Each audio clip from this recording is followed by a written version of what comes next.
Let's start with inside the car thief capital of America. 32 Adam has the handle 32, the exit 417, possible 211 Hawthorne Boulevard in Lennox Boulevard in Lennox, lastly northbound Hawthorne and Adam View.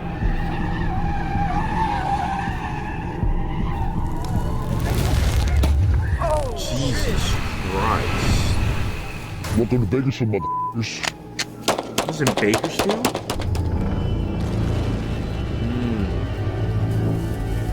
Not that near me. But whoever is it? owned this car, what about them? Is Bakersfield near me? Hold on. Ah, look, you want to check.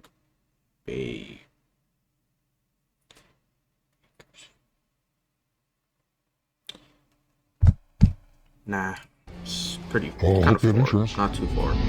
Kind of far. Today we venture into the car theft capital of America, which depending on which list you look at, California cities Bakersfield and Los Angeles reign supreme. But make no mistake, this is a nationwide issue, and cities like Denver, Portland, and Albuquerque are also good at making your car disappear. We head to California and we interview the guys involved in the shadowy underworld. We talk to men in charge of cleaning VIN numbers, thieves who use police scanners to complete their... You're what we doing? I was just gonna watch this video. Right now. Because what's it called? Oh, the interruption. Let's get back to the video, man. Let's get back to this video, man. Their mission, and crews who in the dead of night take cars into the hills to dismantle the car and sell it for scrap money. Sometimes it feels like the world has become one big GTA server, where the rules don't apply and your car is someone else's payday. Folks, over 1 million cars were stolen in 2023, so we are talking about a massive and lucrative underground economy. Today we dive into the mindset of the car thief and explore how they do it, what drives them, and the impact their actions. Do they only take, like, nice cars, or do they also take bad cars? Because if they do both, I might be screwed. Have on the rest of us. Furthermore, we get the perspective of a Bakersfield police detective who has spent his career fighting this, and we also speak to people who have had their car stolen. Buckle up, folks. Let's get this thing started. New merch is on the site. Trucker hats, talking to the people that steal, pants, got it stolen, hoodies, and who are looking for the people that steal. If you want it, TommyGMcGee.com. I appreciate you. And now, to the video.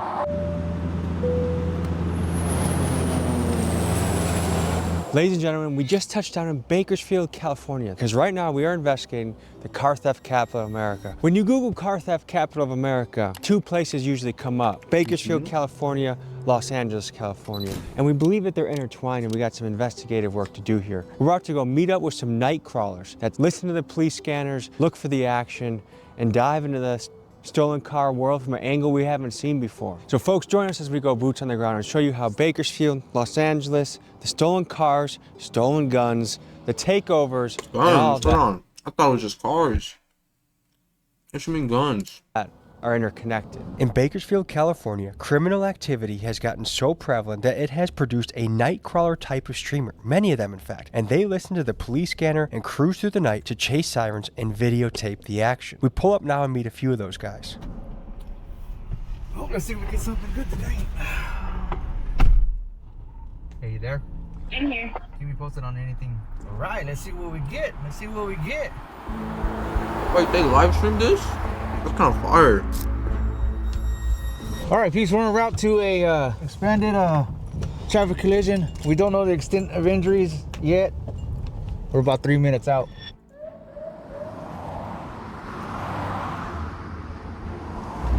Might be minor. Yeah. I've never heard of a car thief stealing a minivan, so I think we should be fine, but you never know. Let's meet up with these fellas. People have their own little operation here, listening to the police scanner because so much crazy shit goes down here, or what? Dude, you have no idea. I mean, it's crazy. 24 hours a day. How long have you guys been doing this for? I started, I think, in 2020 on my own channel, and then since converted over with him. So I've been doing it for 5 years. In the 5 years, have you noticed car theft being a theme in the city? It's been crazy. You heard of the Kill Boys? Yeah, I have. Wait, so does he like work with the police? Is he the police? And he just live stream? about to find out. There's local Kia boys here. We've got videos. We work cases on them all the time. This is Scott Wood. He's a seasoned Kern County detective who has spent much of his career on the Auto Theft Task Force. He's busted many car thieves in his day, and he knows firsthand the consequences a stolen car has on a person. Here was his take on what's happening. And the problem is, a lot of them are juveniles. So California has changed laws, so now we can't interview any juvenile without first speaking to an attorney. So it used to be we could advise them of their rights with or without their parents, and if they want to talk to us, they could talk to us. Well, now you have to contact an attorney, so you contact a public defender before you can interview the kids. So for juveniles, it's kind of for a juveniles, jail-free car. it really is. Do you think these guys are stealing them for a profit or stealing them for fun? I think for fun. Probably for fun, maybe a profit. I don't know. I can't really say. What's the reputation of the Bakersfield police? For a minute there, they were trigger happy. I don't know. I could say they're assholes, I guess. Do you think they are good at stopping car theft? No. 90% of the stolen cars are found by the owner or somebody's friend. What? How have you seen car theft impact the community over the last few years? My dad's truck got stolen. For some people financially, you know, if you're someone who doesn't have a lot of money and you count on that vehicle to get you to and from work, and you parked it there last night, you go out to get in the car the next morning and it's not there, that person might use that car to drop their kids off to go to school, then they go to their job. Yeah, do people not think about this, depending bro? on your income level, if you can't afford the best insurance, your vehicle might not be getting replaced. You may just have the minimum on there for damages. I can say that it's gotten a little bit better. This year right now we're trending to be number 3 in the nation per capita for auto theft. Last year we were number 3. A year prior to that we were number 2, and the 3 years prior to that we were number 1. So we're making progress on our part at least, but the trend is auto thefts have been going up. This year, or at least for this quarter so far, year to date, for the first 3 quarters, we're actually down about 9%. So that's a plus. We're going out into some remote locations. It's a little bit sketchy. I got in contact with a car thief who was open to showing me his stash spots he had for stolen vehicles. The catch was this: we had to follow him for miles, and he eventually brought us to some rural foothills in the middle of the night, far away from sketchy, anyone. bro. I knew very little about this guy other than that he was armed. This man Tommy really just, he really don't care, bro. This thing's sketchy, bro. But hey, that's respect to Tommy. He be doing it to, And a professional at this. The further we went, the more I wondered if this was a good idea. What's going on, brother? What's up, fellas? Good to meet you, Loco. Got you, man. You too. How'd you get the name Loco? This is crazy. Crazy shit. Yep, I knew it. Tell me what we got right here. It started out as a whole truck we brought out here. It's a crew cab Silverado. That thing was a whole truck. You see what's left. I mean, it looks like people come up here and shoot it. Yeah, it's been kind of right here for a minute. There's I feel like there's 2 lanes of the car theft business. There's the Kia boys that kind of do it for the fun and for the thrill and don't make any money off it. And then there's the more serious professionals. Tell me about from start to finish, like the economics behind this thing, once you take it and bring it here. It was drove out here, so you got a running complete truck. Doors come off, front end comes off, fender bolts come out, and we literally cut the frame right at the front of the truck. Take the whole motor, train, everything all at one time. How long does it take to bust it down to where you need it to be? 2-3 hours. Couple little flashlights, headlights. Other than that, the light of the moon. And is this a one-man job, or what kind of crew does it? Usually there's like 2 or 3 of us. What can one of these bring in parts when you sell it all off? $1,500 to $2,500, depending on kind of who wants what and what's needed and what's good, depending on the mileage. Usually some motors use 5.3s, and the 4L60 transmissions are a hot commodity, so those are anywhere from $500 to $1,500 for motor and training combo with wire harness. And then you're selling this to chop shops, you're selling this to people. Selling it to speed shop, guys that need motors for cars, for motor swaps, and then as far as like body part wise, you're looking at guys who need a clean bed for their truck, or they need doors for their truck that aren't beat up, or fenders, hood, whatever. Curious, you seem to really know your way around cars. Why not just open up a mechanic shop? Buying trucks from like a wrecking yard or something, they're just expensive. So part of it's the adrenaline, part of it's the money? Yeah, a lot of stuff is like our group of people who need shit, so. What about the people, whoever own this car, what about them? I hope they have insurance. One, that's assumption on That's their all part. you gotta say. I because hope they have insurance. Are you serious? That's crazy. Law may say in California that you're supposed to have insurance, but not everybody does have insurance. You know, because like I say, some people are struggling or maybe they're behind. What if that's that month where you had to choose between paying rent and paying your car insurance, so you let the insurance slide thinking you'll catch up on it later, and that's the month when you happen to get hit, and now you don't have insurance. Does it surprise you to see Bakersfield at the top of the list for some list for car theft? There's other stuff that's pretty high for Bakersfield, but I didn't think our car stuff was that high. But there for a while, if you got caught driving a stolen car, you were out of jail the next morning. You don't see me driving around a stolen car flexing. I don't do that. Straight business. Yeah. Is this a dangerous job? Yeah, because all it takes is the helicopter to fly over one time. With a spotlight, and you're out here with the trailer and the torch, and they see what you're doing. Yeah, cops are coming. And then you gotta get out here in these hills and run. Have you ever had to run from a helicopter? Helicopter, no. I've ran from the police department. How many nights a week do you spend out at a place like this?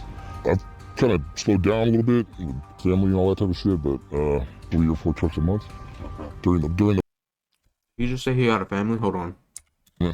How many nights a week do you spend out at a place like this? I've kind of slowed down a little bit with family and all that type of shit. You got a family. You don't care about other people's families with the cars. Are you serious? Yeah, but 3 or 4 trucks a month. Stupid. During the prime of it, like I said, there's only 2 or 3 of us, and Stupid. I don't like storing a lot of shit. So when you got a whole truck taken apart in your property, at your house or in your garage, driveway, whatever, and kind of people, neighbors and shit start questioning, and I don't like all that. So What else do stolen cars lead to? Stolen cars are used in a lot of other offenses. So if a person's going to go commit a robbery or do a drive-by shooting or something like that, if you use a stolen vehicle, then it's not traced back to you. I have a theory that a notable portion of guns get to the hood through stolen cars right now, especially for the really young guys. We have that occasionally. It's not as high amount as you would think. Most of the guns that we come across here, you know, when we find out where they came from, you know, the guys, it's usually from like a residential burglary. You know, if you go on vacation, somebody notices your newspapers piling up out front or your mail hasn't been picked up, so they know the house is vacant for a while. They break in, you've got a safe in there. They'll steal the whole safe. And if you've got, 25 handguns in there, that's 25 guns hit in one deal. Of a car, typically, usually a guy may have one gun in the car. How much are stolen cars connected to guns getting into the hood, you think? Because people steal cars with guns in them. it happens a lot. Like I know somebody that their truck got stolen or broke into, and they had guns in the car. I ain't tripping. Yeah, I got 17 friends in my pocket, so we're good. Guys, I must tell you that the Patreon cuts from this episode are absolutely crazy. And by becoming a Patreon subscriber, not only do you get access to my best and uncensored clips, but you also support independent journalism, which is pretty badass and I greatly appreciate. Link is in pinned comments. This is not a... Got money though.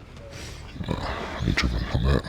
From an outside perspective, part of me really understands the thrill, but then when I look at the risk and the consequence of other people, like when you're stealing someone's actual car and they can't go to work or they can't get money from their job, like there are real things behind that. Yeah, like I said, like knowing people who've had their car stolen. My brother had his truck stolen. Wake up in the morning, go out to work, and your shit's gone. I guess it's a statistic because you fell in that category of your shit getting stolen. So do you feel like in this economy, you're pushed to a point where you have to consider things like this? Sometimes, yeah, because when you're not working, work is slow. You gotta do something to make some money. Like, I guess when you first got into this, do you feel like you got into it more for the thrill of it or for the You could low-key economics find a of it? safer It was side a hustle. adrenaline rush, like jump in the truck and bounce out of somebody's driveway or in front of their house or parked on the street in their apartments or something. But then it's like, when you're all done, it's like, okay, cool, I got some money in my pocket. Like, that was simple enough, let's go do it again. Did you feel bad at the beginning afterwards? Kinda, because then if, like, you get on Facebook or something the next morning, you see, like, oh, look, somebody, they got their truck stolen. Well, look, this is the truck we had last night. And people's on there talking about, oh, you can't go to work. And I try to stay away from that, because then that gets to your head. I hope, like, all this craziness that has come on within the last, I guess since the start of COVID, everything just went to shit. I hope and wish that sometime or another, things will kind of get back to what they were before that. Well, I appreciate you taking us into the foothills and kind of showing us into this side of the business. Are there any other final thoughts you got? Keep doing what you're doing. Appreciate you, brother. That's where Tommy messed up. That glove. Now he got a fingerprint. Now he's gonna use that fingerprint to do something criminal, and it's gonna be Tommy's fingerprint on that. I'm Chad.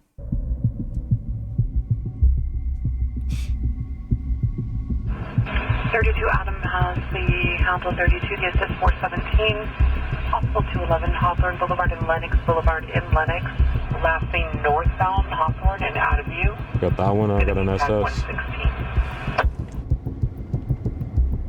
What if someone just like recognized the dude that was stealing cars and like it's like, yo, I know who this guy is, and snitch some.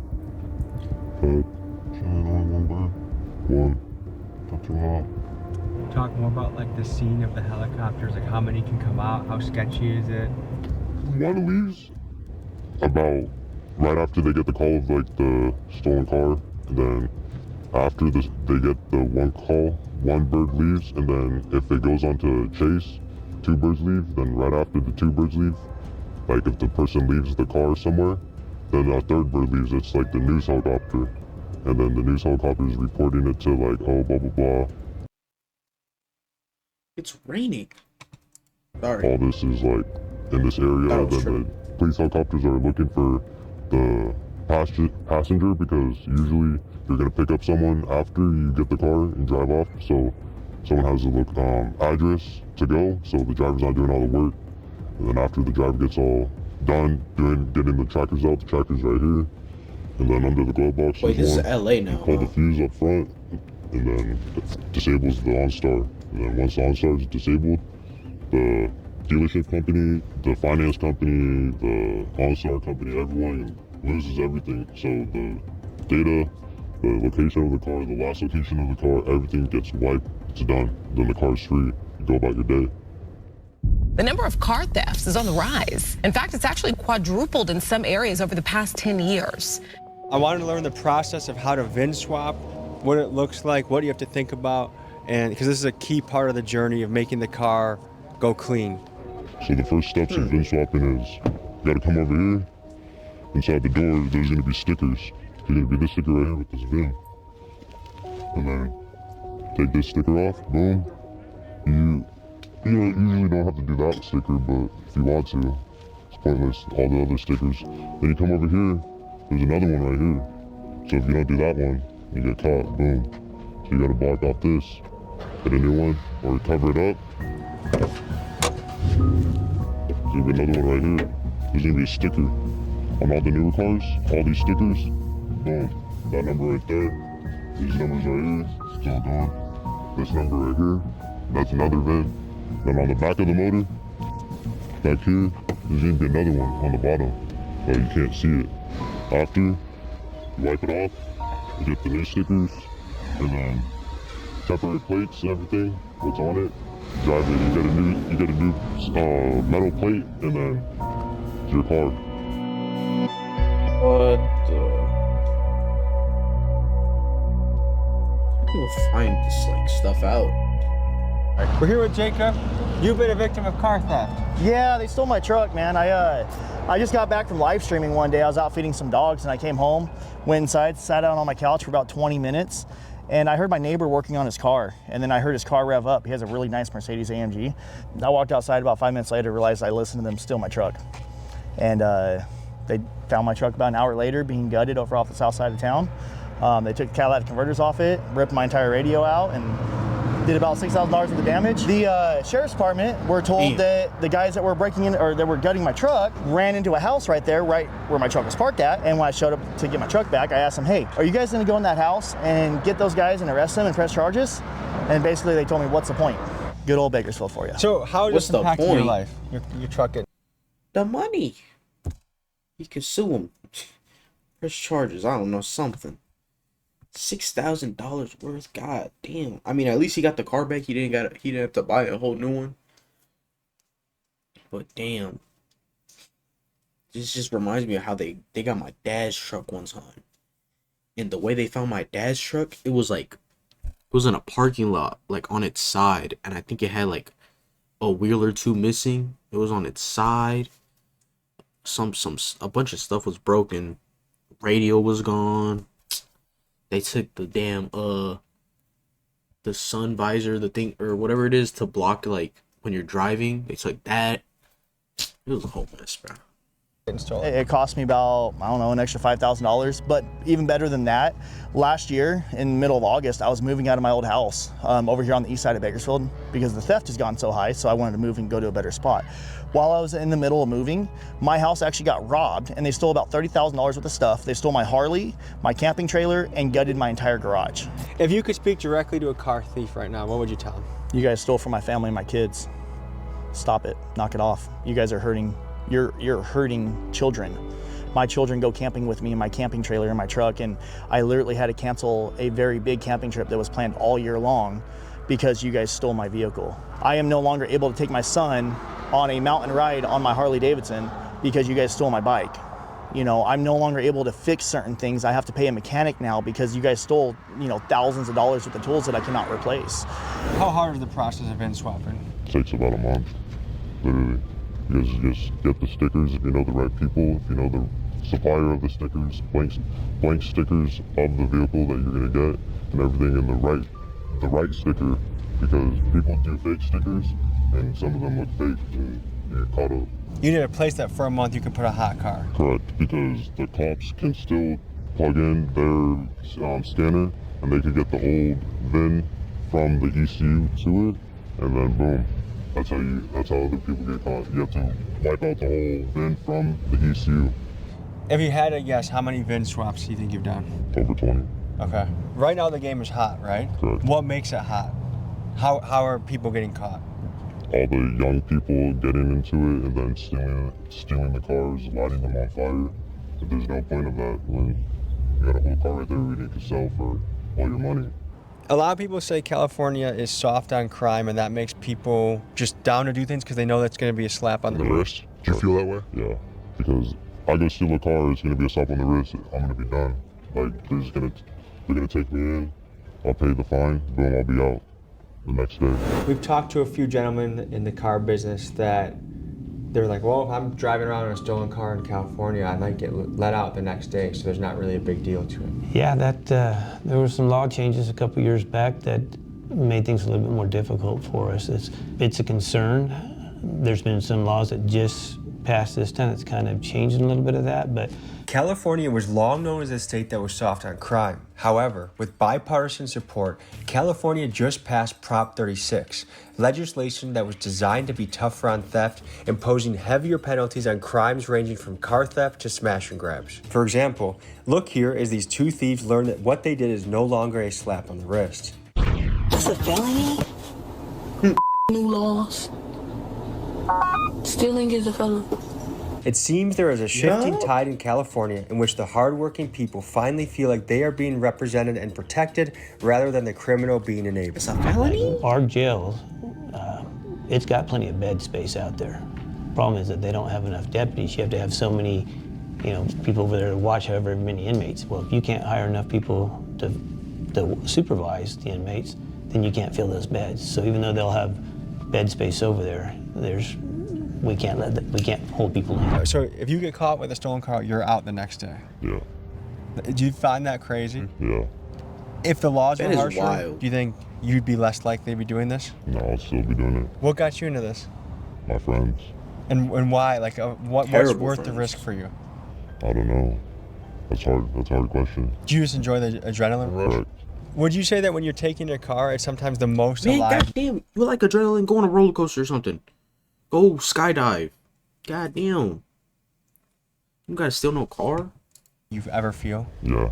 Like, you're all there. Because you got to be I'm all itchy. there. Because one up and you're done. There's probably a single mom whose car got stolen without insurance that she uses that to get to work. Correct. I don't feel bad for them because they shouldn't have left it like sitting where it was or how it was. If the door was unlocked, boom, that's their loss. Okay, because there are some people, like we just talked to a guy in Bakersfield a couple of days ago that his camper got stolen. Yeah. His family camping trip that he takes his children on, out the window, it's canceled. Like, You really feel 0% bad? Yeah. Really? Yeah. Okay. It's their fault. Guy gonna get what he I'm deserves looking one day. forward So how's the average citizen in Not gonna lie. Bakersfield suffer? I won't be with car upset if theft? that happens. You have either. won the If he gets what he financial deserves, loss from her. I mean, that I won't feel that's bad going to for. impact them quite a bit.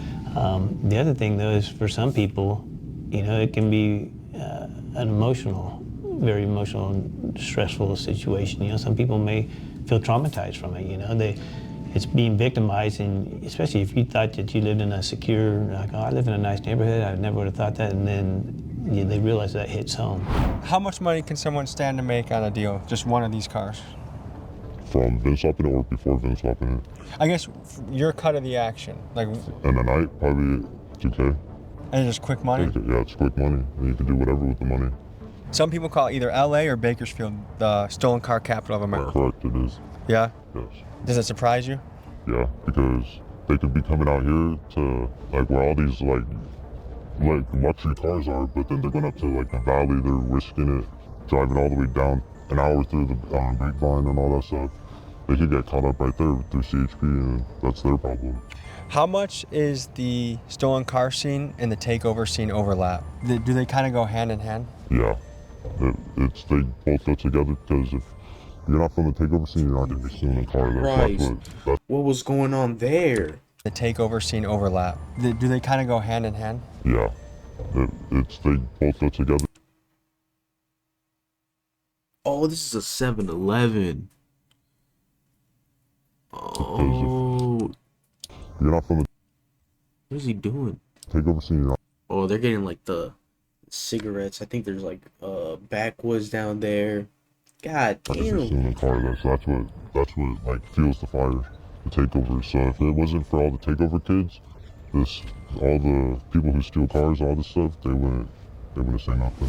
My contacts in the car game told me if you want to understand car theft culture, you have to look into the takeover scene. Takeovers are illegal street meetups where people gather sometimes by the thousands, shut down intersections, do donuts, and cut loose. On one end of the spectrum, you have well-to-do car enthusiasts who want to talk shop and hang out with their car meet friends, and these people advocate for legal pits to be made so they can drift their car in peace. On the other end, you have some of the takeover guys that promote absolute lawlessness where people shoot guns and homicides happen, and some takeovers even end in rampages where they loot convenience stores and use mob violence on the employees. To better understand the overlap between car theft and takeovers, I call my car thief friend Felix, and he gives me his perspective. LA and the Bay Area have really strong takeover scenes. How much does the takeover world overlap with the car theft world?